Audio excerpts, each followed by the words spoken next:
안녕하십니까, 곽정입니다. 지난 시간에 이어서 이번에는 감압 챔버에 대해서 알아보도록 하겠습니다. 수상 구조함 채용하면서 감압 챔버를 두 대를 보유하고 있다고 그러는데, 수상 구조함에서 감압 챔버가 왜 필요하냐? 다시 말하면은 우리 세월호 같은 경우 이제 배가 침몰했는데 잠수사들이 내려가서 뭐 인원을 구조하거나 구조한 인원이 같이 올라오거나 이제 수중에서 올라올 때 잠수병에 걸릴 수가 있습니다. 그래서 그 감압 챔버를 이용해서 압력을 감해서 잠수병이 걸리지 않도록 하는 건데, 한번 내용을 같이 한번 보도록 하겠습니다. 감압 챔버는 장비 내부에 압축된 공기를 주입해서 잠수요원이 잠수했을 때와 비슷한 공기를 흡입할 수 있도록 천천히 압력을 조절해주는 그런 장비입니다. 압력을 감하는 챔버는 방이라는 그런 얘기입니다. 뭐 챔버 오케스트라 그러면 뭐 이렇게 조그만 규모의 오케스트라를 얘기하죠. 방에서 실내에서 한다는 그런 개념이 들어 있겠죠. 그래서 그 체내에 남아있던 질소가 천천히 체외로 빠져나가도록 해서 갑자기 수면으로 올라와서 겪을 수 있는 잠수병을 치료해주는 그런 겁니다. 그래서 이와 같이 그 챔버 안에 들어가서 안에 압력이 물에 잠수했을 때와 같은 그런 압력으로 비슷한 공기를 이제 흡입해서 체내에 남아있는 질소를 서서히 체내로 빼내는 그런 장비입니다. 그래서 요게 챔버인데, 이런 거를 두 대를 배치하고 수중에서 올라온 잠수사나 아니면 구조를 해온 사람들이 그 압력에 적응할 수 있도록 하는 그런 내용이 되겠습니다.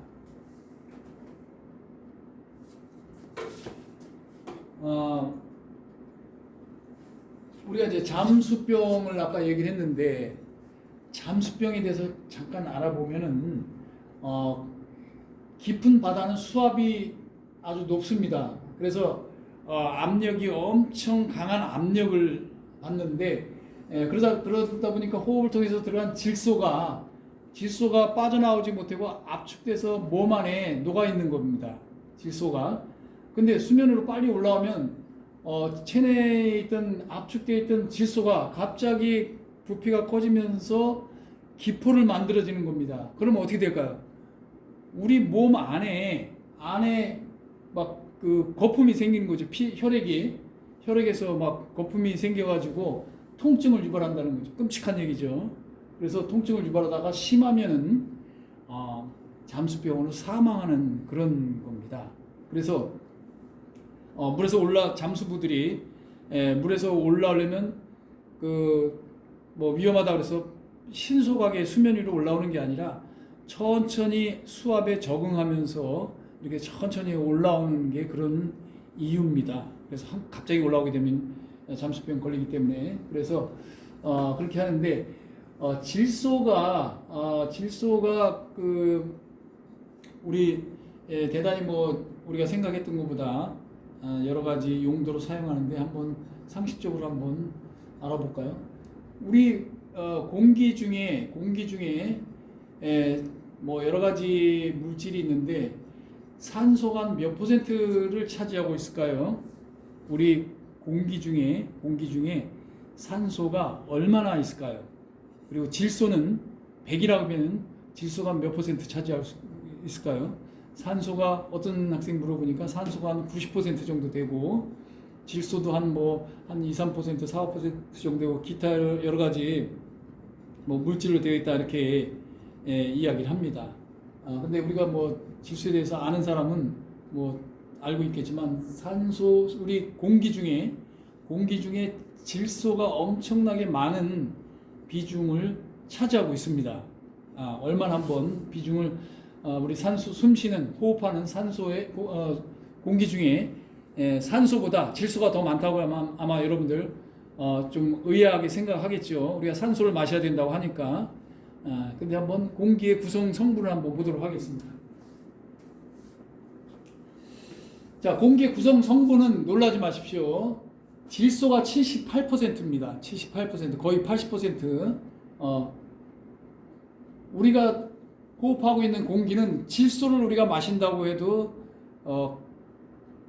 큰 차이가 없는 거죠. 산소가 21%입니다. 우리가 뭐 산소 호흡기를 달고 뭐 호흡을 한다 뭐 이렇게 했는데, 사실은 우리 공기 중에서 우리가 산소를 흡입한다고 그러지만 산소는 21%밖에 안 되고 질소가 많습니다. 그리고 나머지가 이제 70, 80, 99%인데 요 산소와 질소가 없어서 99%가, 나머지 1%가 아르곤 0.9%, 이산화탄소 0.035, 수증기 등등 뭐 이렇게 있기 때문에, 사실은 우리가 대기 중에서 공기를 들여 마신다고 그러면은 산소를 마시는 게 아니라 질소를 마신다고 해도 과언이 아니겠죠. 질소가 이렇게 우리 그 대기 중에 많이 포함이 되어 있는데, 질소를 만들어서 질소를 사용해서 폭약을 제조하기도 합니다. 폭약 제조할 때 질소를 사용한다. 우리가 뭐 무기책에서도 얘기했겠지만, 그다음에 기체 질소를 과자 봉지에 충전재로 넣어가지고 신선도를 유지하게 만듭니다. 화학적으로 비활성제이기 때문에 신선도를 유지하기 위해서 과자 봉지에 충전재로 집어넣는데, 우리 과자 봉지가 과자 내용물은 별로 없고 봉투가 빵빵한 이유가 기체 질소를 과자 봉지에 충전재로 사용했기 때문에 그렇습니다. 그 다음에 액체 질소는 식품을 냉동 건조하는데 사용하고, 우리가 마취하는데도 이 질소를 사용합니다. 마취 수술할 때 마취제로서 아산화질소는 마취제로도 사용을 하고, 그 다음에 이산화질소는 로켓 원료로도 사용합니다. 이렇게 우리 공기 중에도 질소가 많이 있고 다양한 용도로 질소를 사용합니다. 우리가 뭐 아는 사람들은 뭐 사전에 뭐 알기도 했겠지만 일반적으로 상식적으로 우리가 이런 내용을 알고, 질소가 엄청난 비중을 많이 차지했고 우리가 생각하는 것보다 이렇게 다양한 용도로 마취제까지 이렇게 사용한다. 그걸 참고로 알면 되겠습니다. 자, 해군 함정 종류를 우리가 좀 외우기 쉽도록 하기 위해서 요약을 했습니다. 요약을 해서 한번 우리가 같이 보도록 하겠습니다. 자, 일단 위아래는 이제 내용을 삭제했습니다. 왜 그러냐면은 항공모함을 우리가 보유하고 있지 않죠. 그 다음에 순양함도 뭐 그 대양을 다닐 수 있는 순양함인데, 뭐 요새는 구축함이 많이 발전이 돼가지고 순양함과 구축함의 경계가 별로 없어졌다. 그렇지만 순양함은 우리나라가 보유하고 있지 않다. 그래서 항공모함 순양함 뺐습니다. 그 다음에 일반적으로 우리가 뭐 굳이 안 외워도 그냥 머릿속에 남는 잠수함은 또 뺐습니다. 그러니까 위아래 빼고 나면 하나, 둘, 셋, 네 개인데 주로 뭐 고속정도 조그만 함정이기 때문에 내용은 뺐습니다. 그래서 우리가 이제 암기하기 쉽도록 구호, 초, 고 고속정까지 포함을 했어요. 그러면 큰 순서대로 구호, 초, 고라고 외우면 되겠습니다. 이제 함정의 종류를 여러분들이 외우려면 구자는 기억은 처음에 시작하는 게 기억이니까 앞에가 두 가지가 기억으로 시작했습니다. 그러니까 구, 고 기억으로 시작하는데, 위에서는 요 밑에까지라고, 밑에서는 위에까지니까 구, 고, 밑에 우르에서 요 밑에까지, 고속정 바닥에서 위에까지 하, 상, 이런 개념으로 구호, 초고라고 여러분들이 외우면은 미군 함정 체계의 종류를 좀 쉽게 외우지 않을까 해서 구호, 초고, 구호를 외친다. 초등학교 구호를 외친다. 그렇게 외우면은 좀 쉽지 않을까 생각합니다. 그래서 우리가 지난번에 했던 건데, 약으로 한다면 구축함은 디스트로이어 DD, 배수량은 5,000에서 1만 톤. 그다음에 명명법은 영웅이나 왕의 이름을 땄다. 그래서 세종대왕함, 최영함, 이렇게 구축함이 이렇게 돼 있고, 호위함은 FF, 약어가 FF다. 그 다음에 배수량은 2,000톤에서 5,000톤까지를 호위함이라고 한다. 명칭은 배가 좀 크니까 도, 경기도, 경상도 도, 그리고 대도시 이름을 명명했다.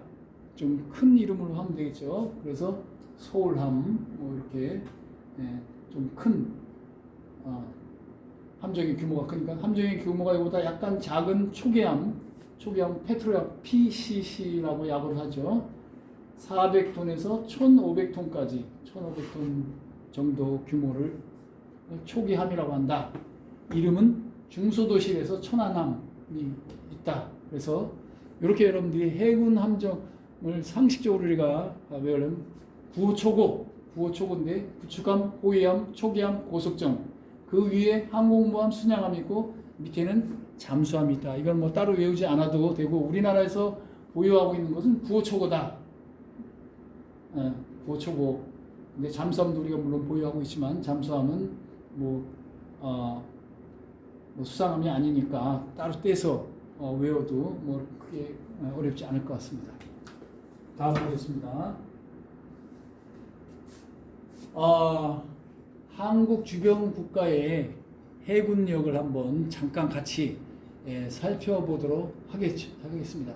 먼저 미국이 초강대국으로 미국, 그 다음에 중국, 러시아 이렇게 순서가 이렇게 돼 있죠. 지금 미국하고 중국하고 사이가 굉장히 안 좋습니다. 그래갖고 서로 지금 그 경제 전쟁서부터 정치적으로 이렇게 상당히 지금 경쟁을 하고 있는 그런 상태인데,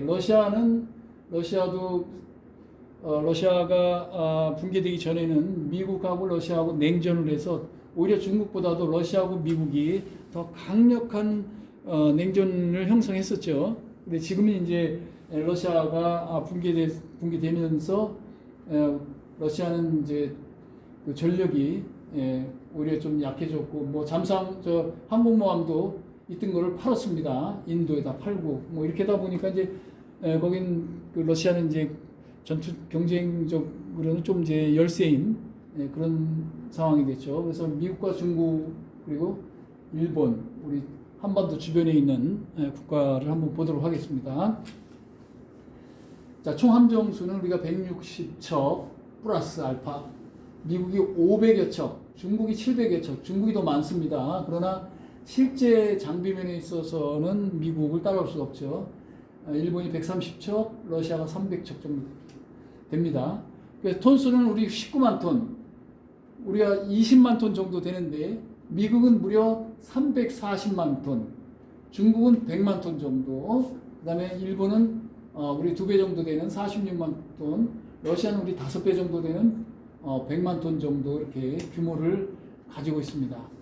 물론 우리나라는 항공모함에 있어서는 우리나라는 항공모함을 보유하고 있지 않고, 미국이 제일 많이 보유하고 있습니다. 11척을 보유하고 있습니다. 중국 2척, 일본은 헬기 항모를 해서 규모가 이렇게 크지 않지만 헬기 항모를 해서 4척을 갖고 있고, 러시아에는 한 척입니다. 2척이 있었는데 한 척은 인도에 이렇게 판매를 했습니다. 이지스함 우리나라는 3척을 추가로 보유할 예정이고, 미국은 88척, 중국은 9척, 일본은 6척 플러스 2척이 예정이 되어 있고, 러시아는 없습니다. 꿈의 전함이죠. 이지스 함이라는 건 함정의 이름이 아니라 이지스 전투 체계를 얘기한다고 했습니다. 이지스 전투 체계를 보유한 함정을 이지스 함이라고 얘기한다고 했습니다. 잠수함 우리나라 18척, 미국 71척, 중국 69척, 중국하고 미국하고는 비슷하죠. 일본이 우리하고 비슷하고 19척, 러시아는 65척으로 중국하고 좀 비슷합니다. 핵잠수함이 40척 있고, 상륙함은 우리 10척, 미국 100여 척, 중국은 70여 척, 일본은 우리하고 비슷한 11척, 러시아는 중국보다 약간 적지만 중국하고 비슷한 56척입니다. 자, 그래서 한반도 주변 전력은 당연히 미국, 그 다음에 전체 톤수로 봐서는 미국, 중국, 러시아, 일본, 우리 뭐 이런 순서로 해군력을 보유하고 있는 걸로 우리가 참고를 하면 되겠습니다. 자, 이제 공군 무기 체계로 들어가겠습니다. 공군 무기 체계, 전장에서 가장 강력한 무기 체계라고 볼 수가 있겠습니다. 전쟁 초기에 전쟁의 승패를 결정할 수 있는 그러한 강력한 무기, 육군이나 해군에 비해서 시공을 공간을 얼마든지 단시간에 초월할 수 있는 그러한 무기가 되겠죠.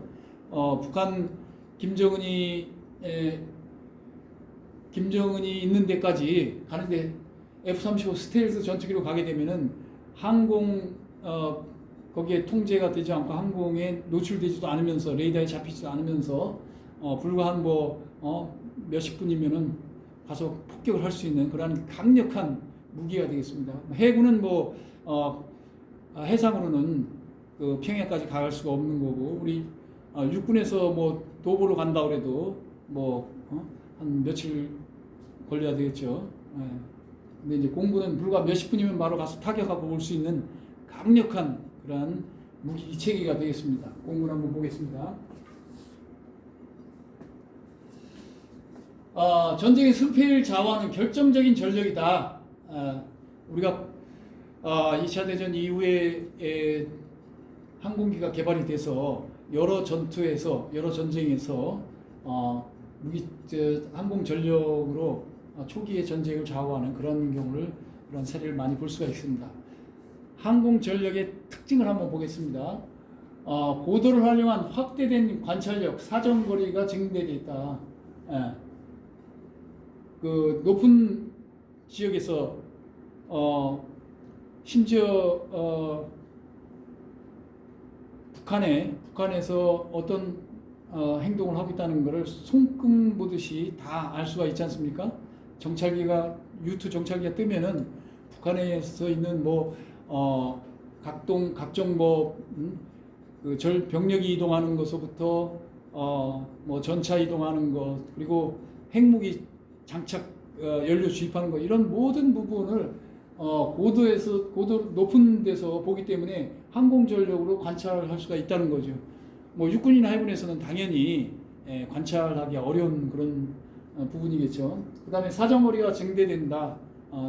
아까 얘기한 거와 마찬가지로 불과 몇 분이면은 김정은이 있는 데까지 가서 공격할 수 있는 그런 사정거리가 엄청난 그런 거리가 증대가 됐죠.